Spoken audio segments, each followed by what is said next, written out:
I'm Josh Sigman, and I'm a mortgage lender. I'm also a geek for money, not just earning it and saving it, but literally everything about it. I love that money has rules. It has its truths. I love investment strategies, and I love making money work for us. For so many, money is emotional. For me, it's logical, like a puzzle. My passion is also helping others with their money. I love looking at people's finances, dissecting their puzzle, and rebuilding with strategy and purpose, and I'm really good at it. I'm making this podcast about my money strategies, not the things that are written in books or sold in programs. It's a podcast outlining the lessons I've learned and used for the past 15 years. These strategies help me and those who use them save more, give more, create wealth, and retire early. Let me teach you how to build your net worth. You ready? Welcome to Sigman Sense.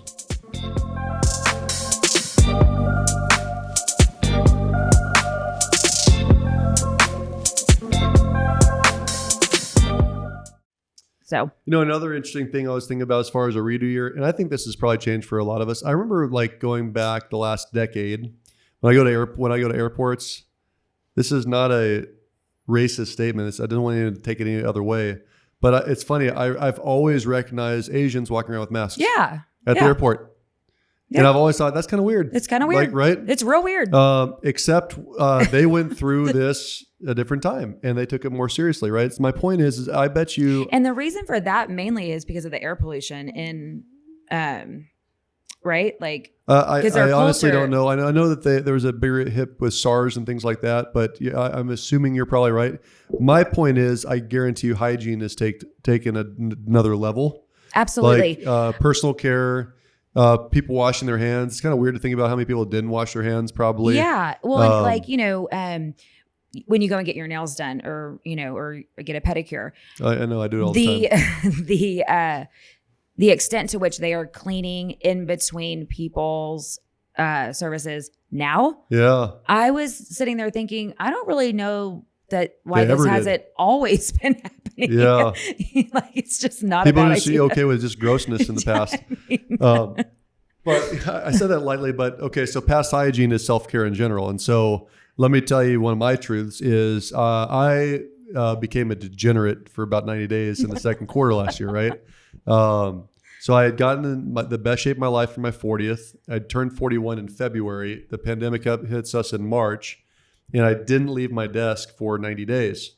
And I didn't really work out that much. I certainly ate whatever I wanted because I was at my house now. And I probably drank every single day for 90 days. Not healthy behavior, right? So I gained 37 pounds, I think. What? Yeah, 37 pounds. There's no way. Oh, 100%. Go back and look at the footage from like April and May when I did it by myself. When I did this by myself. I review our footage all the time. Maybe I have someone else. I'm lucky I'm 6'5" and can kind of cover it up a little bit.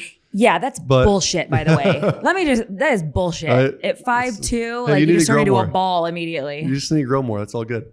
But yeah, no, I gained over 30 pounds. I think it was like 37 pounds at the peak. And I know it was because I drank every single day. And you literally do nothing half-ass. You do nothing half-ass. I'm all in, right? If I'm going to be on a bender, I'm going to be on a bender. I think the truth in this, though, and I'm not proud of that. I think the truth of it is that everyone handles stress a different way, right? And I had my own levels of stress that I was dealing with company stuff. You were hit with a lot. I was hit with a lot at the same time. And, that was my vice that I did. And I look back, I recognize it was a horrible thing, right? Like, thank God I wasn't allowed to drive at the time, right? I was at home, and so I was safe and all that stuff, right? That's for sure going to be a redo for me this year. Like when I think about 2021 now, health is a top priority. Why? I don't know. People with pre-existing conditions die with COVID. Yeah. Right? Less healthy people have a worse immune system. They die. Yeah. So it's this hyper awareness of, okay, it's not just the talk from the books, the other podcasts of take great care of your mind and your body. Yeah. Like you need to take great care of your mind or body, or you die, whether you die in your business, your marriage dies, or your body literally dies. We need to do a better job of that this year. One thing that I was really excited about in 2019 is I read a book every single week. It was one of my goals. I did it.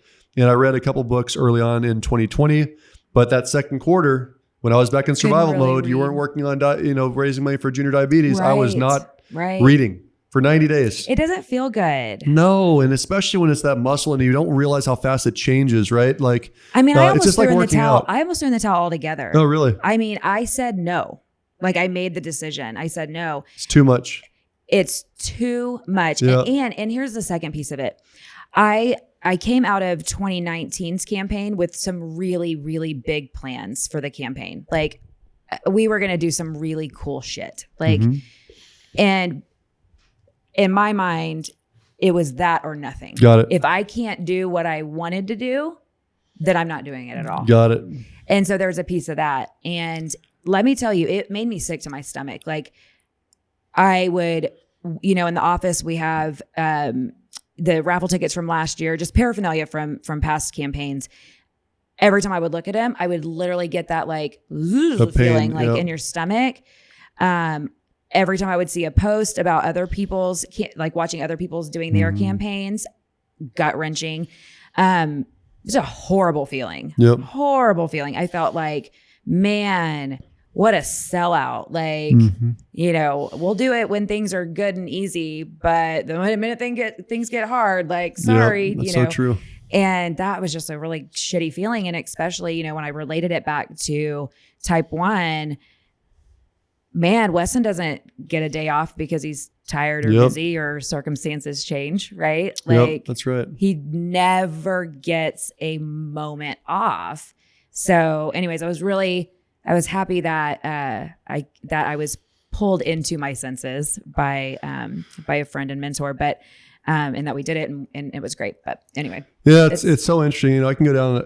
I was sitting here listening to you talk and I started getting mad at myself of all the things like I know better than and I'm good at 99% of the time that I let slide. Like I didn't do, for if you're not faith-based, it's okay. I didn't do Bible study for 6 months. Yeah, you're back on it now though. Yep. I didn't, I did create a home gym, but I didn't work out 6 days a week like I used to for 6 months. And like how fun would it have been to pull your kids into that and like do some family work? Well, how about this? Like I said early on, like whoever, like there's gonna be some people that come out of the pandemic with learning a new language. Yeah. Right. And there's some people that were in better shape at the end. So going back to the redo of 2021, it goes back to, I want to be in the best physical shape of my life again. I want to be very, more well-read than I am currently. I want to have a better mind and mindset. I definitely want to stay involved in my personal spiritual journey. I want to, like, I didn't do date night with my wife for 6 months. Shit, well, I was sitting next to her for 7 days a week, because right? we can't go anywhere. We can't go anywhere. So why, right. and it's like, no, that's ridiculous. That's like, not hey, the kids, you have movie night over there. Absolutely. Mom and dad have movie night over here. Aubrey, $20 for the whole night to keep these guys out of our hair or whatever, right? Like those are some simple things like KK, one thing happening. that KK, she had going into the pandemic, she had not gotten her license yet. She hadn't finished driver's ed. Well, guess what? She came out of the pandemic without finishing driver's ed. And it's like, crazy. What? Talk about like, what How'd did that you happen? do for 3 months? Like, I mean, come on. I think this is really interesting too about health and mindset and body and taking care of yourself and making it a priority.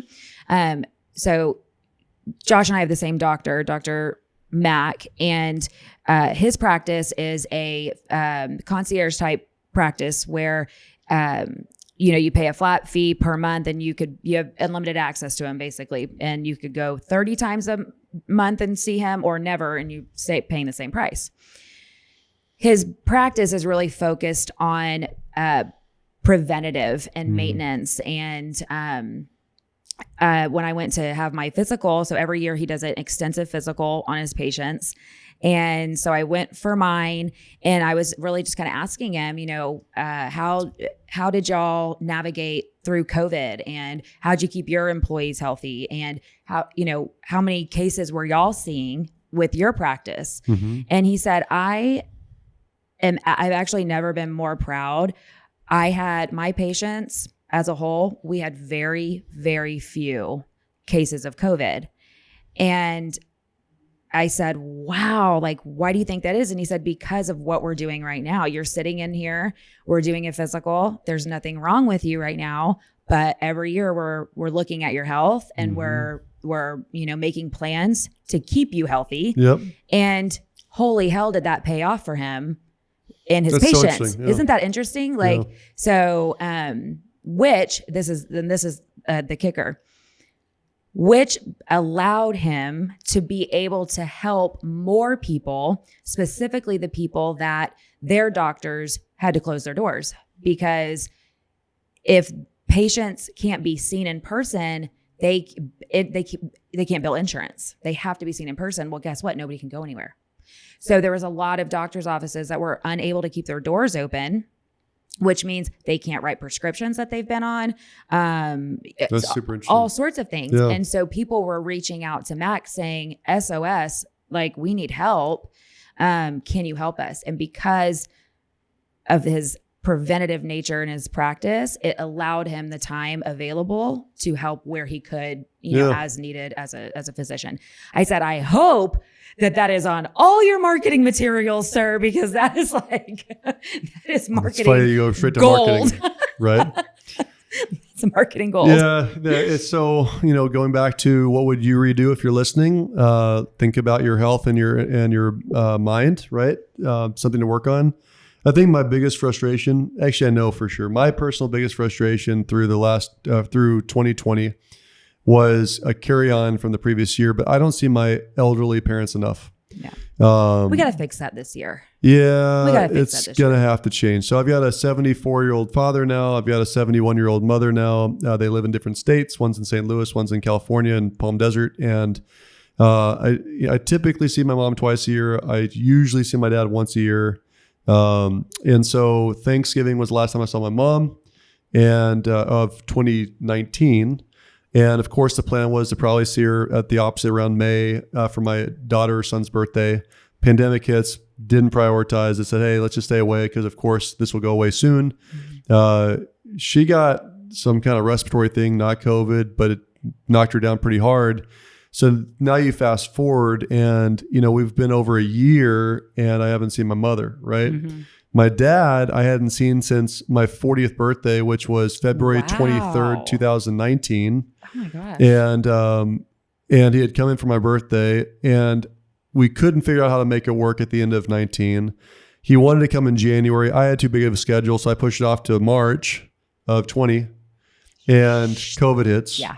So I didn't see him until December the 5th weekend of 2020, which was literally 21 months later. Yeah. You can't go fucking a year or two with elderly parents, right? No. My biggest pain, my biggest failure was probably that. And so and in that time, I call my mom and dad. I love my mom and dad and I call them a lot, I think, but I get busy. And so a lot sometimes might be every other week or every third week. Yeah. There's no reason for that. So things I've already done in my redo year is I've got literally a recurring calendar event on my calendar now to call mom and dad every Wednesday. Call mom and dad. And Bryce calls my mom every Monday at 4. Every Monday at 4, like a clockwork. I just love that he does that. I think it's so important, and it's something I need to do a better job of as a son.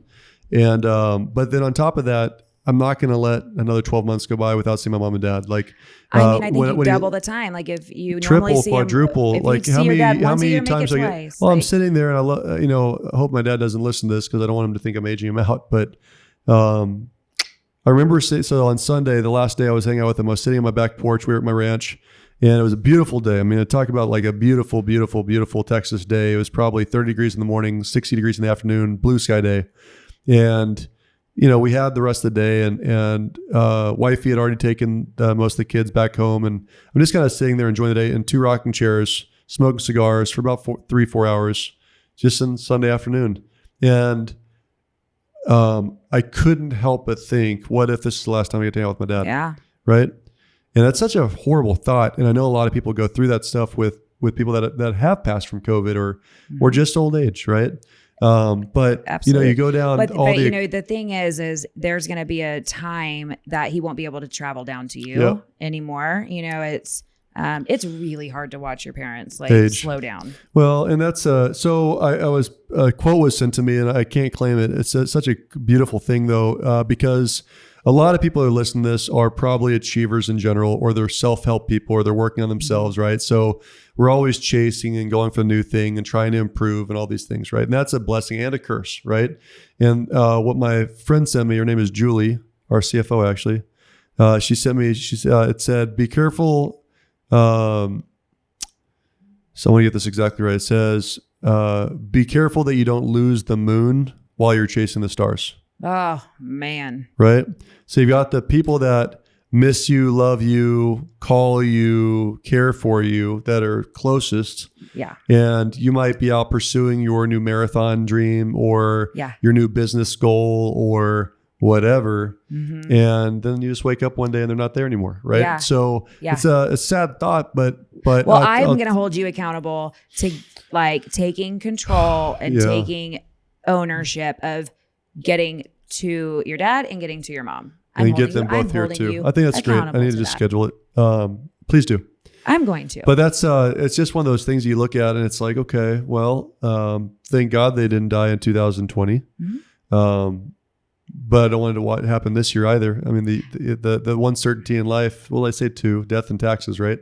Right. So you don't want, are going to go up this year. Don't worry about that. You do not want the pain of regret. You don't want the pain of regret. Yeah. For sure. So to me, when I think about these redo years as a whole, and I want to talk for another 20 minutes just because I want to make sure everyone gets the thoughts for themselves, is you really need to, if you haven't done it yet, I really do think that we've all got an incredible opportunity to improve on and fix and celebrate areas that we didn't do a good job of in 2020. I feel like for the most part, not everyone, but for the most part, the average person in the United States reacted and reacted and reacted. And it was survival, even thrived in some cases because they were lucky. They were in the right industry at the right time, not necessarily because they were God's gift. Not right? some of intent. There was an intentional thing. And I think it goes back to you got to drive. You got to drive for what is it that you want most in life, right? When I think about time management, the quote I always go back to, or the thing I think about the most, is every time I say yes to somebody, I'm saying no to somebody else. So make sure I say no to the right people, right? So I think about how much more valuable quality time is with the people I love the most, or the passion projects that you need to be working on, or the key referring partners or clientele that need my attention. And, you start to fill your calendar with those people.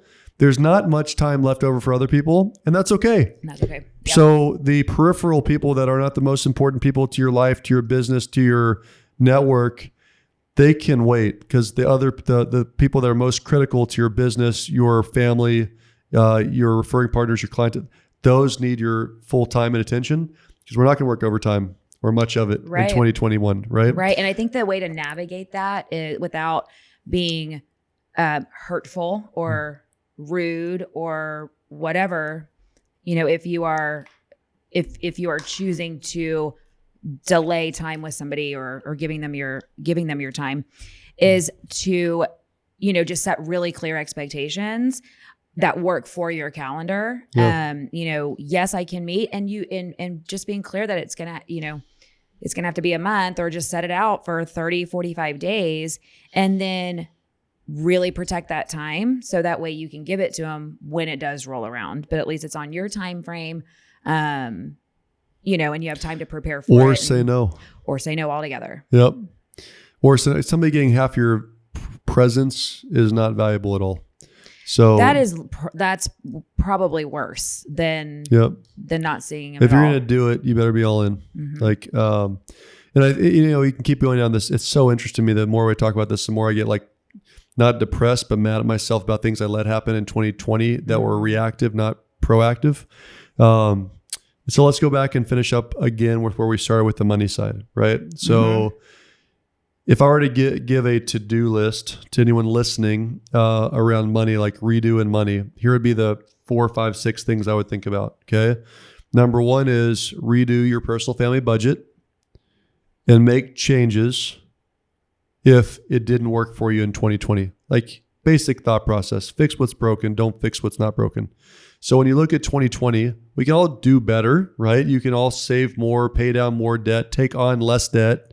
Can't always control income, right? Maybe you could by getting a side gig, right? A side hustle. But start by recommitting to that budget, to actually doing it, to really look at it, to look at what worked and what didn't. Yeah. Right? And without a budget, there's really no way to know for certain whether you need more income. You need to, do you really truly need to be spending that extra 4 hours a day in a side hustle environment?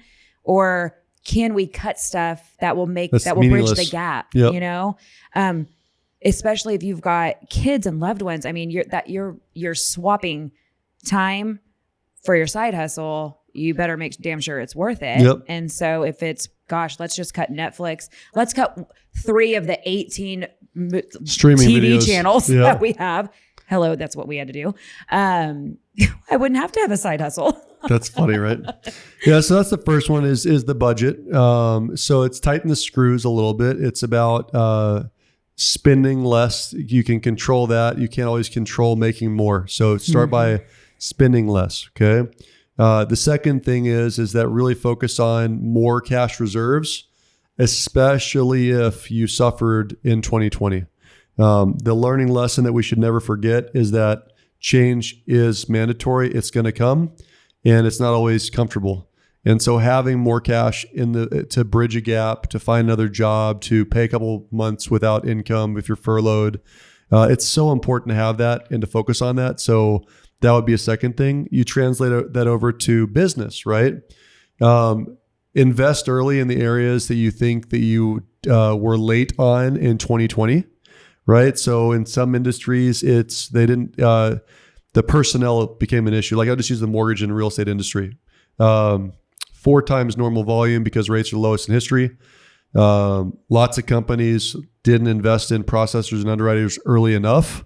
And so they weren't able to help enough families serve their clients well, and, really just killed their employees. Right.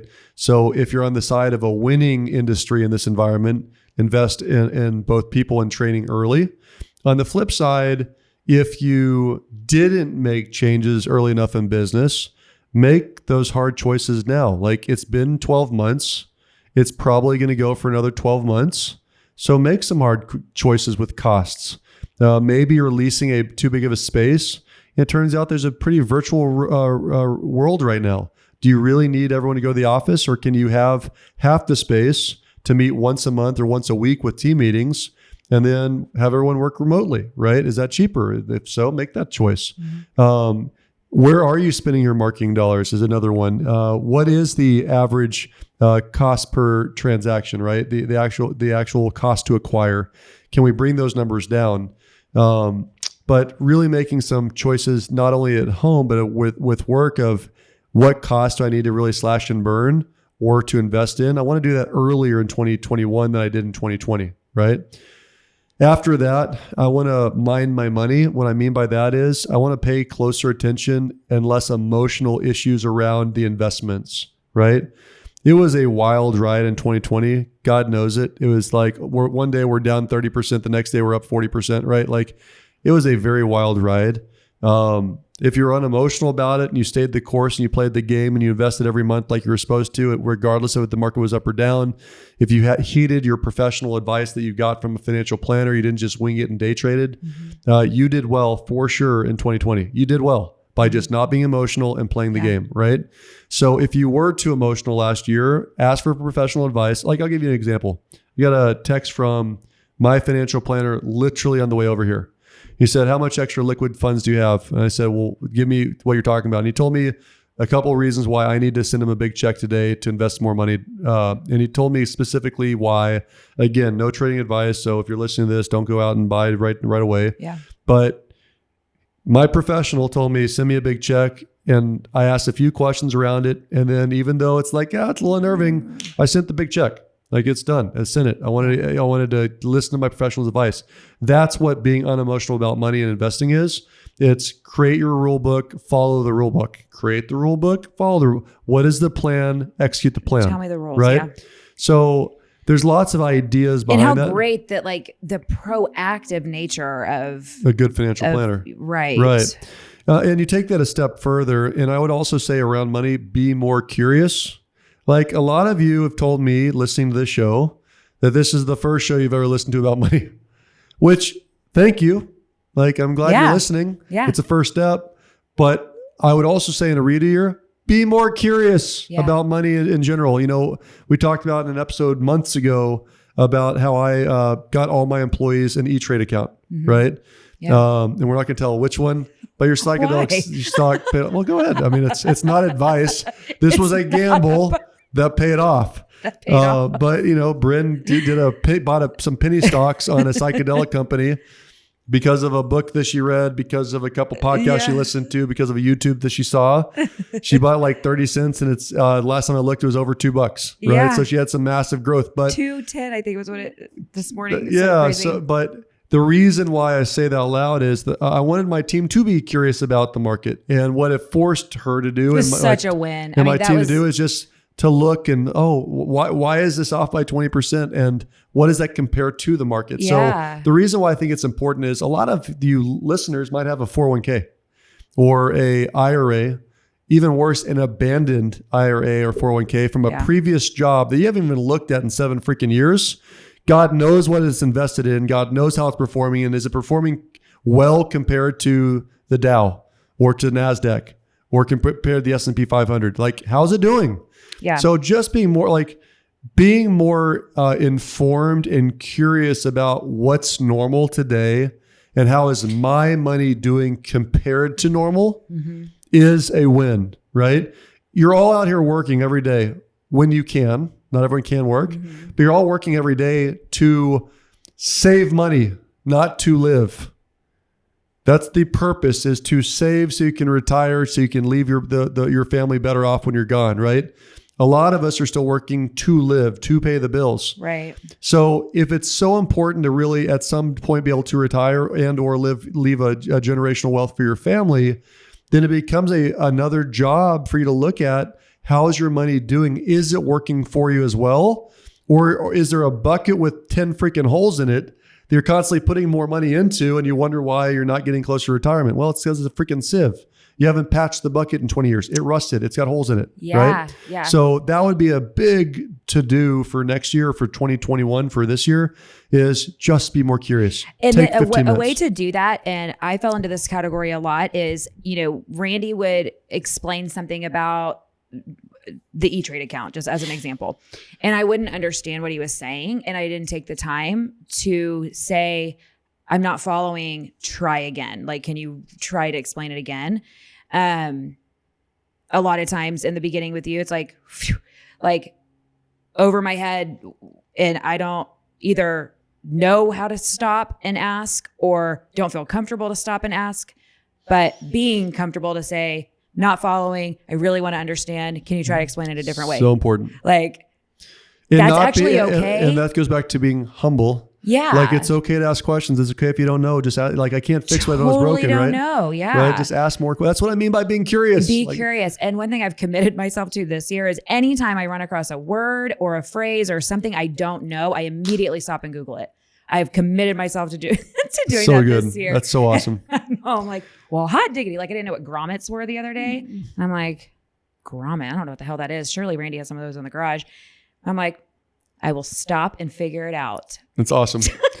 So, but let me tell you what the benefit is. And I'm not going to get into your personal numbers, but I think it's super important for people to get. So you're listening to somebody who had very little knowledge about money 4 years ago. 5 years ago, when I started doing personal family budget with you. I think it's been 5 years. 5 years now? I think it's been 5 years. So very little knowledge about money. Basically zero. Okay, knowledge. basically zero. I mean, for real. So in a 5 year period of time, and without getting into numbers, but it's important to understand this, in 2020, Brynn's family, made more in the markets than they made in income. They say like saved more and made more in the markets than in income. So when 5 years sounds like a long time from now, it does. It's not a long time. It just takes work and grind and tracking and saving and improving. And when you screw up and fall off the bandwagon, you get back on the horse quickly and you learn more and you save more and you pay down your debt and you talk to and hire financial planners. Yes. And it's that has worked. And I had to point it out. I remember distinctly being on a call with Brynn and Randy early December, and I had to point it out. And I remember listening to it. I was like, and did they get it? Right. Because hey, look. You have to like slap me across the face. I was like, it. What was your savings this time last year? What was your savings 2 years ago? What was your savings three? And like when we went back through it, the last year, a quarter of your net worth was saved this year. Insane. Right? So it can happen. It just takes the time and grind. Yes. And that's where like little goals come into place. It's really important, which is one thing that Randy and I really we weren't good about through this process is what are we trying to accomplish? Yep. Because this shit's a lot of work. So like, what are we trying to accomplish? So that's where like the blankness comes from, because it's like, I don't really know if I'm not clear about where we're going. So I have no idea if this is good or bad. Right. Like, okay, my favorite was with that company. You're like, I'm not 500%. Is that good? I was like, yeah, it's been like 6 months. That's really, really, really good. You should sell some of it. I have no idea. Here's the thing. This is a whole different conversation. Like, yeah, there's a point where you sell stocks. Yes. Yes. Here's the thing. The reason we've stayed on track is because of the appointments with you. Like, get somebody that you have to meet. And that's not going to let you weasel out. And that's not like, I mean, there's been maybe 3 times in 5 years that we have. I'm out of town. You're out of town. Right. Have missed an appointment.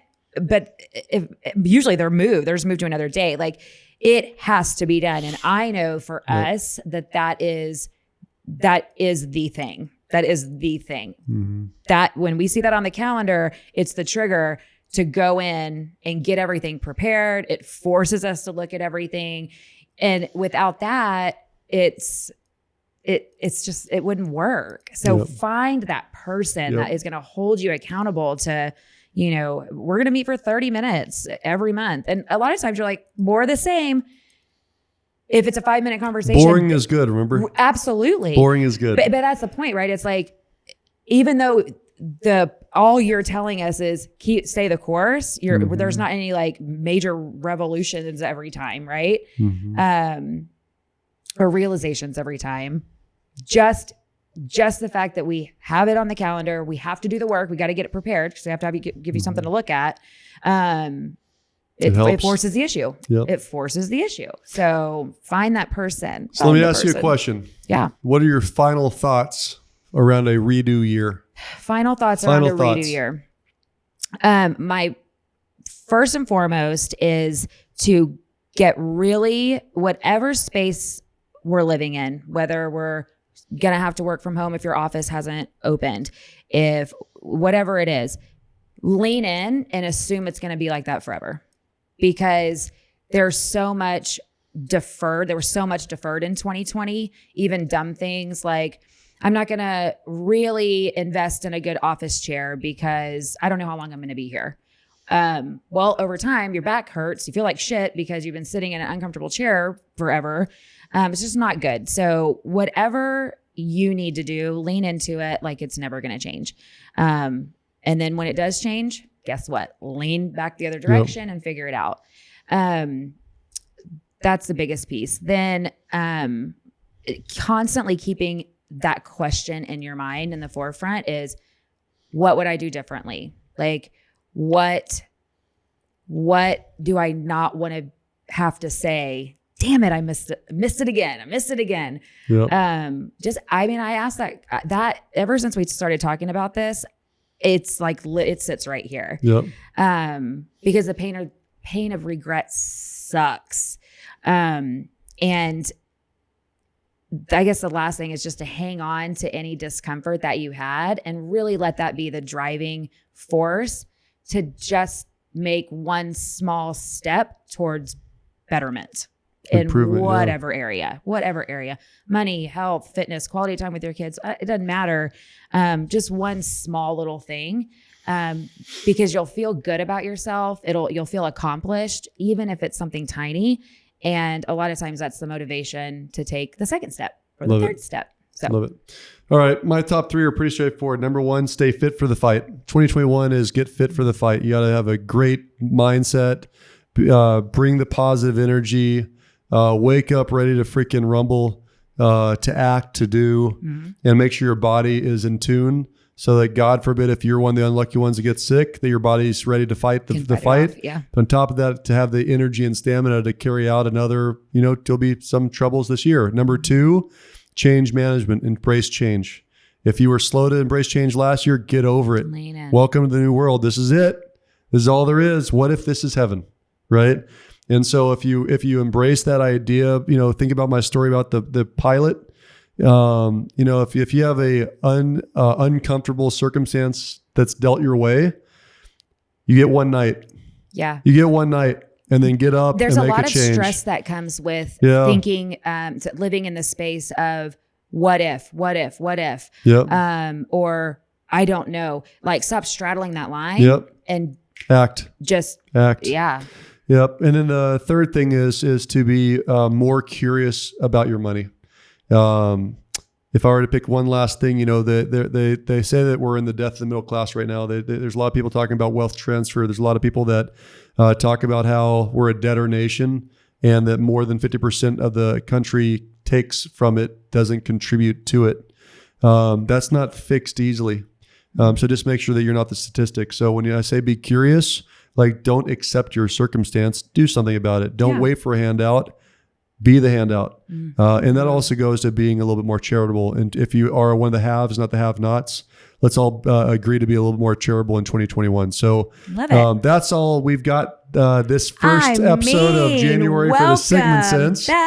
Welcome back. Yep. And how do they get a hold of us? What questions? Yeah. So comments, questions, anything, any way you want to communicate with us, do it through sigmansense@gmail.com. Follow us on all the social platforms, TikTok. Yes, TikTok, Instagram, YouTube, Facebook, everything. And also subscribe on all the platforms for podcasting. Yep. And one way you can help us this year is if you think that somebody that could benefit from this series, please share that with your friends. And also if you have questions or you are curious about mortgage related items, we really would like to be that resource for you. Please, you can. We serve anywhere in Texas. If you know anyone that's going to buy, sell, or refinance in Texas, we'd love to help out. But absolutely. Outside that, we'll catch you next time on Sigman Sense. Thank you so much.